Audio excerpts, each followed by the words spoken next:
Mag-start. Ako na mag-start.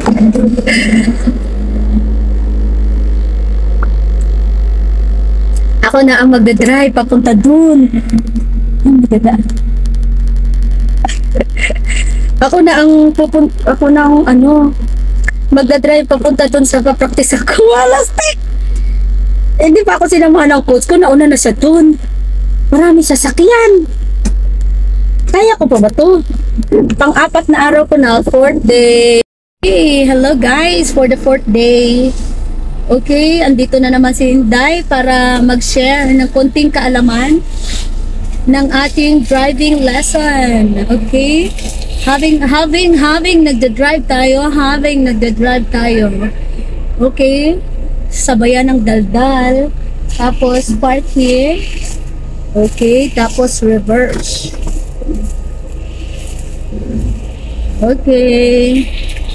Full. Yung pag-reverse, full,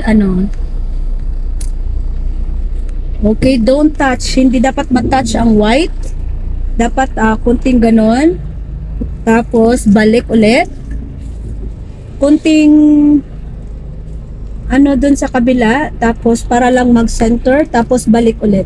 Dito kasi yung safe area. Okay, so after nyan, pwede mo na siyang dalawang beses yung steering wheel. Tapos yun, atras na.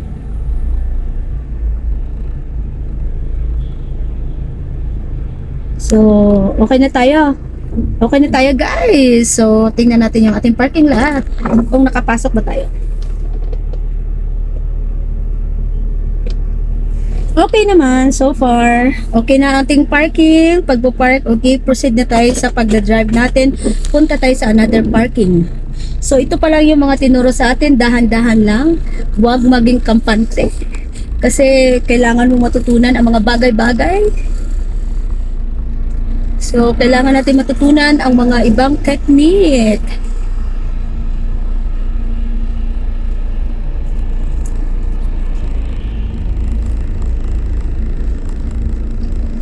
So, dito naman, magpa-park tayo ng papasok. Yung sa lang, gilid, pa side. So, dito naman, easy lang sa akin itong pagpa-park kasi gigilid ko lang. Basta wag mo lang siya i-touch yung white line. So, reverse tayo ulit. Tapos, dalawa, one. Isa lang. Isang beses lang ang pag-ikot ng manubela. Tapos, tingnan mo yung left side ng mirror. Left side ng mirror. Kasi yun yung palatandaan natin. Dapat nasa middle siya. Yan, yung doorknob. Yung doorknob, kumbaga yung hawakan dito sa likod. Ay, hindi likod. Yung mismong doorknob mo. Akin ba? Basta yun na yun. Okay, pag naka-middle na siya, dito sa left side, okay, ikot mo lang ng unti-unti. Unti-unti habang naka-reverse. So, unti-unti mo siyang iikutin hanggang sa makapasok ka na sa parking area. So, may palatandaan ako kailan ako mag-stop. So, ito na yun. Okay, tingnan natin kung nakapasok.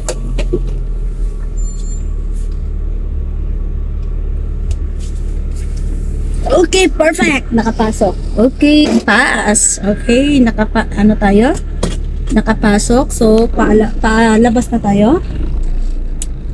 Kapag lalabas ka, okay, mo agad ang manubela. Kasi,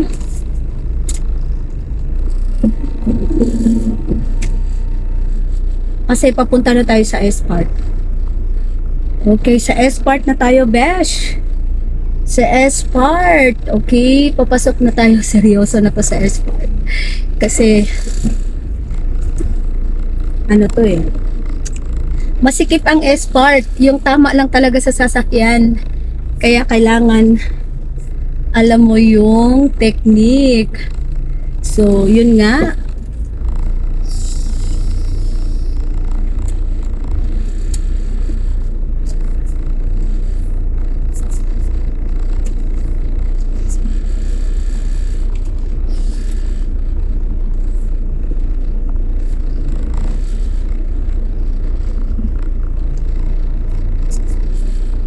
Okay, tingnan natin kung nakapasok na sa loob.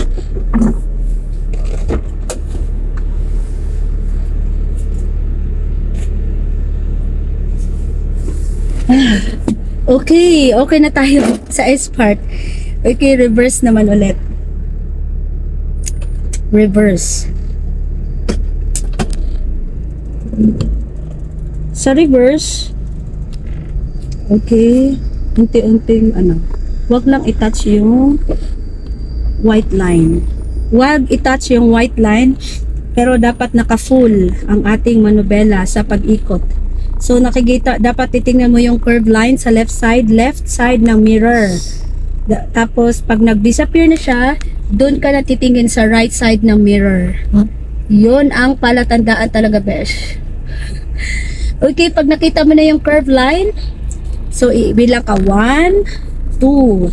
So, 2 beses ang pag-ikot ng steering wheel, pero titingin ka pa rin sa right side ng mirror. Kasi, pa-curve tayo. So, follow the white line. So, dahil pa-curve ang ating linya, so, magka-curve ka din. Unti-unti mong iikot ang steering wheel mo sa right, kasi, doon tayo lalabas. Yung curve line nasa right. Dito ako nagkamali kanina, kaya dapat talaga ay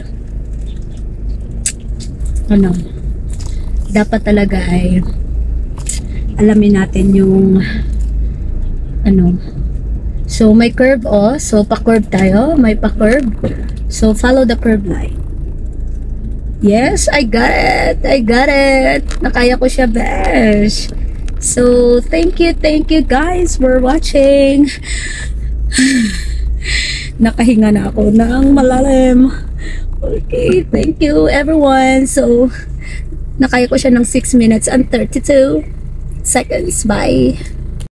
So, try natin magmabilis. Kung kaya ba? Kaya ba? Okay, kakayanin.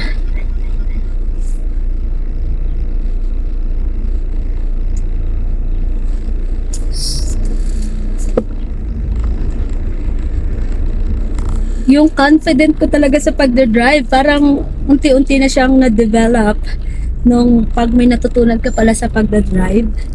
Unti-unti mo siyang ma-overcome. Kaya dapat lang talaga may alam ka sa pagmamaneho, no? Na nadadagdagan naman yung knowledge talaga pag ang magtuturo sa iyo ay may knowledge din. Diba? So, nagtry ako ngayon na bilisan kasi para alam ko yung aking oras. At okay, tapos reverse.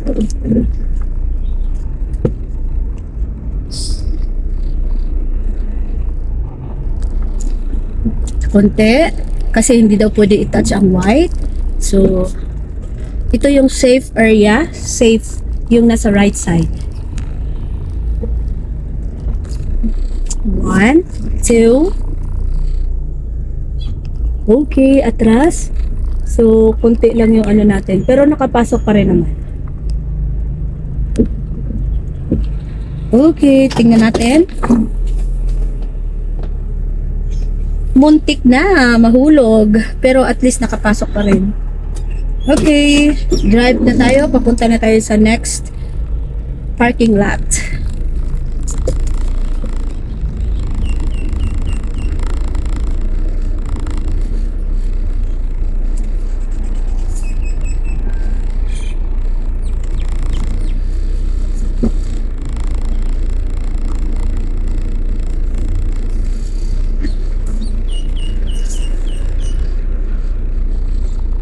So, yan.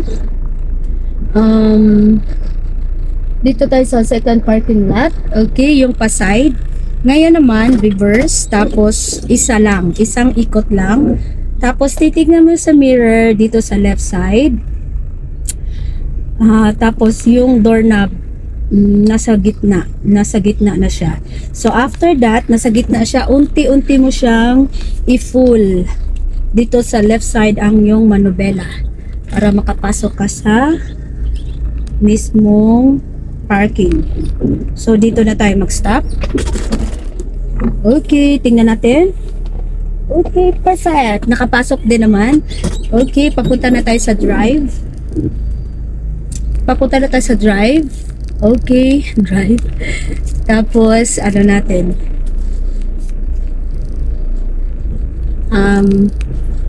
Papunta na tayo sa S-Park. Na ano ko na, parang nasanayan ko na yung aking steering wheel. Unti-unti talaga, day. Okay, so dito tayo sa S-Park. Huwag kang ngiti-ngiti dito, day. Kasi mahirap tong S-Park. Pero basta as long as ayoko mo na magdaldal, ha.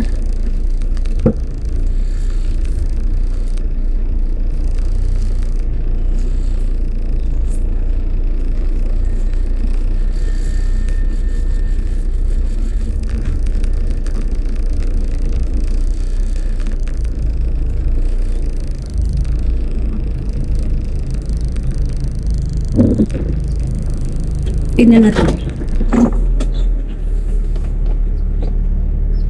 Okay, nakapasok na tayo. So, reverse na tayo.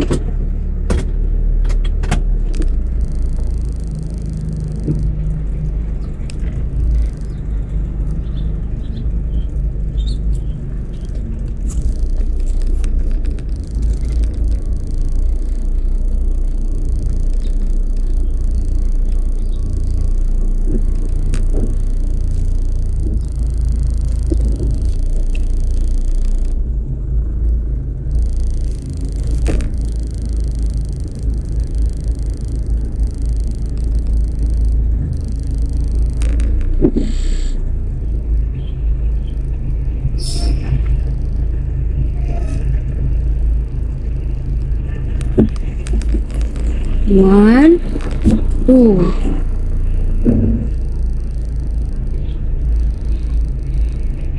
Pag nakita na yung curve dito sa right side, mag-ano na tayo ng 1, 2. Tapos, dahil paatras tayo, so follow the curve line dito pa rin sa right na manubela,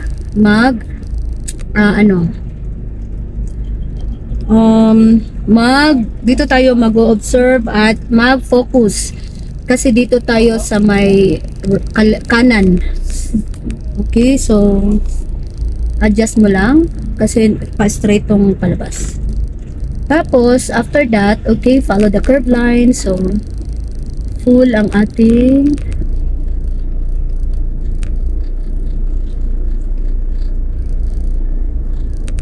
okay, perfect. Titingnan ko nga yung ano.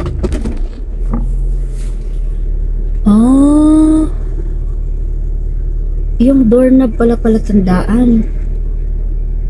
Doorknob ang palatandaan kung alam mo sumagi yung kanan mo o hindi. Doorknob. So alam ko na. It's okay when you doing the test. When you do the test, when you do the reverse, you can touch a line. You will not minus the point. Only reverse. Yeah, you can touch a line. It's okay. No problem. But do not hurt the curb, okay? Okay.